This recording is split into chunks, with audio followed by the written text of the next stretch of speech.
Depuis la nuit des temps, un combat fait rage. Un combat qui dépasse toutes les guerres idéologiques. Un combat que tous les fans de K-pop connaissent et supportent. Boys Band versus Girls Band. Pour vous, ils vont se battre à mort pour mettre fin à cette bataille. Manon va combattre pour les Girls Band.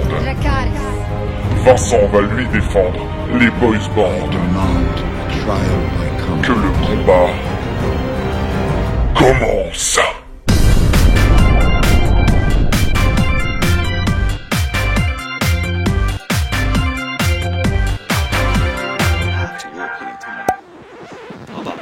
Bonjour. Pourquoi essayes-tu de les amadouer? Va toi si t'es un homme. Ah écoute, va falloir se calmer là hein. Vous allez entendre dans cette vidéo des tonnes de clichés. Mais nous allons faire de notre mieux pour les démonter. Alors c'est parti Thierry. On entend beaucoup que les girls band ont des concepts très peu variés. Qu'il y a en gros soit du cute, soit du badass, soit du sexy. Mais si on y réfléchit, les boys bands font très souvent soit du hip-hop, soit du cute, soit du sexy. Ça ne fait pas non plus tant de variété que ça. Heureusement, il y a des groupes avec des concepts originaux, que ça soit dans les girls band ou les boys band. Je pense à Crayon Pop et leur concept absolument what the fuck. À Mamamoo et leur concept rétro soul, ou encore les Sunny Hill qui ont pour concept de ne pas avoir de concept. Côté garçon, on peut citer VIX qui font des concepts d'art hyper soignés, Shiny et leur concept dance et déjanté inimitable, et History et leur concept très mature bien qu'elles soient encore des rookies. Et il y en a beaucoup d'autres, mais ces groupes ont vraiment une empreinte musicale et visuelle très différente de ceux que l'on peut rencontrer régulièrement. Enfin bon, dans les deux cas, il y a des choses très différentes et très similaires. Et si l'on parle de visuel, on peut mentionner le fait qu'il y a à peu près autant de chirurgie chez les mecs que chez les filles. C'est comme les toilettes, tout le monde y passe. Un point partout. Niveau chant, la guerre commence. J'invoque le pouvoir de Yorin, Seulgi, Mina, Luna et Taeyeon. J'invoque Yoonjin, Daeyeon, Chen, Jonghyun et Leo. Les girls bands font en tout cas beaucoup moins de playback que les boys bands pour les émissions musicales. C'est pas une preuve ça? De 1. Trop clairement là, pas besoin d'argumenter, les mecs sont meilleurs. Me confonds pas tout. Ok, les mecs ont généralement des meilleurs chorégraphes parce que les agences payent plus. Mais clairement, sur scène, l'énergie des filles est encore meilleure. Ah, tu crois ça? Oui, je crois ça.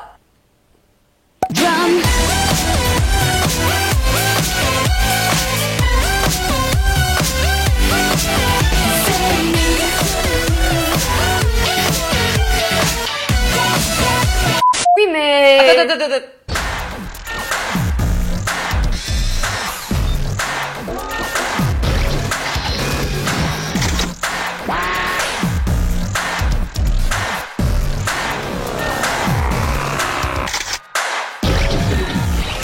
Mais tu ne me laisses Et pas. le trainee, ça compte ou pas?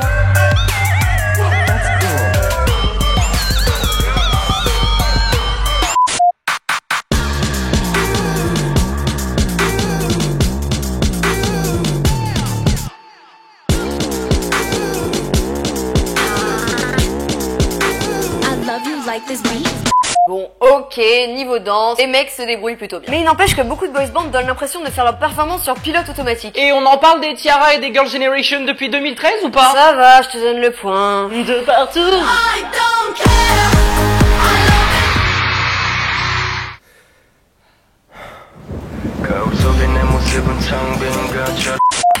Bon, je t'humilie tout de suite ou j'attends un peu? Mais Personne n'est surpris, les fans de boys band étant majoritairement jeunes, c'est beaucoup plus le bordel que du côté des fans de girls band. Les hystériques psychopathes ont beaucoup plus tendance à être fans de boys band. Je ne suis pas en train de dire que vous l'êtes tous, je signale juste une tendance. Quoi qu'il y ait des cons et des gens intelligents des deux côtés. Oui, mais pour l'instant, aucun fan de girls band n'a menacé de mort un membre de boys band parce qu'il s'était écrit dos sur l'ongle. Ça se pèse. 3-2.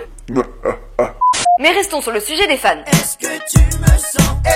C'est le sujet qui fâche. Honnêtement, je trouve que beaucoup de boys bands connus finissent par se la péter. Et par ne plus calculer leurs fans du tout. Je ne suis pas d'accord. C'est comme les fans de boys band hystériques, c'est un cliché. D'ailleurs, certains sont obligés d'être froids pour faire face aux fans. Mais je te laisse visualiser les super juniors qui ont pourtant bien souffert et les B1A4 ou encore les Teen Top. Oui, mais dans la généralité... On est certes ici pour généraliser la chose, mais faudrait pas abuser quand même, hein. Compris? En plus, c'est rarement la majorité d'un groupe qui est comme ça, mais plutôt un membre en particulier. Et comme on parle de groupe dans leur totalité, la généralisation n'est pas concevable. Tu es juste... C'est très énervant. Droit partout, ma chère. Là, je pense qu'on ne va pas pouvoir trancher. Ils sont tous, filles ou garçons, totalement tarés. Que ce soit des filles ou des garçons, les émissions de variété vous feront toujours hurler de rire.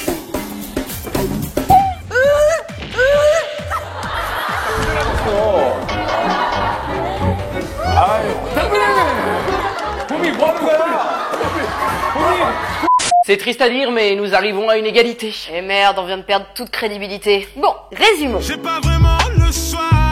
J'aime les girls band parce qu'elles sont toujours obligées d'être au top. Elles ont moins de possibilités que les idoles masculines et elles sont moins payées, donc forcément elles donnent tout et elles donnent tout à leurs fans. Je trouve ça admirable et c'est pour ça que je les aime. Il existe une énorme diversité de boys bands, c'est donc très difficile de se faire une idée fixe puisqu'ils sont tous très différents. On se retrouve donc avec une multitude de personnes et de groupes différents qui sauront vous séduire. Chaque groupe vous provoquera un sentiment unique et c'est ce qui moi me plaît chez les boys bands. Enfin, dans tous les cas, il y a évidemment beaucoup d'exceptions, mais nous voulions vous montrer qu'il est vraiment inutile d'avoir des préjugés sur les boys bands comme sur les girls bands. Ils vous font toute une vidéo pour vous montrer que le débat est inutile. Soyez curieux, allez écouter plein de choses, vous verrez bien ce que vous n'aimez et ce que vous n'aimez pas. Merci à vous d'avoir assisté à ce combat épique. On se retrouve bientôt pour un nouvel épisode de Pensez-y pour vous faire encore réfléchir. Nous vous aimons.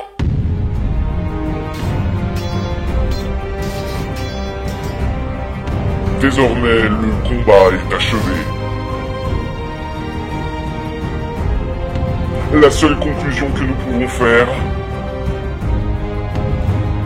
c'est que dans la K-pop, tout est top.